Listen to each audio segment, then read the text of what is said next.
அது தங்கமா? தங்கத்தை விடவும் மதிப்பு மிக்கது.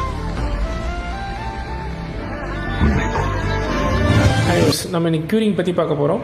ஸோ க்யூரிங் அப்படின்ற விஷயம் ரொம்ப முக்கியமான விஷயம். நம்ம எந்த ஒரு இப்போ ஒர்க் பண்ணாலும் சரி, நம்ம ஒரு காங்கிரீட் ஒர்க் பண்ணாலும் சரி, பிரிக் ஒர்க் பண்ணாலும் சரி, பிளாஸ்டிங் பண்ணாலும் சரி, எல்லா ஒர்க்கையும் க்யூரிங்கிறது நம்ம கண்டிப்பாக வந்து ஃபாலோ பண்ணணும். ஸோ க்யூரிங் பண்ணல அப்படின்னா நம்ம ஆக்சுவல் ஸ்ட்ரென்த்தை வந்து நம்ம அதிலேருந்து எடுக்கவே முடியாது. ஸோ நீங்கள் பிரிக் ஒர்க் பண்ணிவிட்டு நம்ம பிளாஸ்டிங் பண்ணல அப்படின்னா அது ஈஸியாக பொரிஞ்சு வந்துடும். ஒரு 1 வீக் கழித்து நீங்கள் போயிட்டு கார்னரில் சுரண்டினீங்கன்னா அது கையோடு வர்றதுக்கு சான்சஸ் இருக்குது.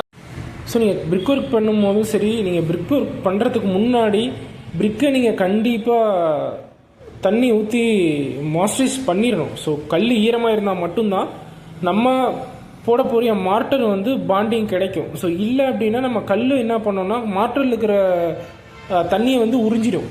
அப்போ அப்படி உறிஞ்சிருச்சு அப்படின்னா நீங்கள் மார்ட்டர் ஸ்ட்ரென்த் ஆகிறதுக்கான வாட்டர் கண்டென்ட் அங்கே இல்லை அப்படின்னா கண்டிப்பாக பொரிய ஆரம்பிச்சிடும்.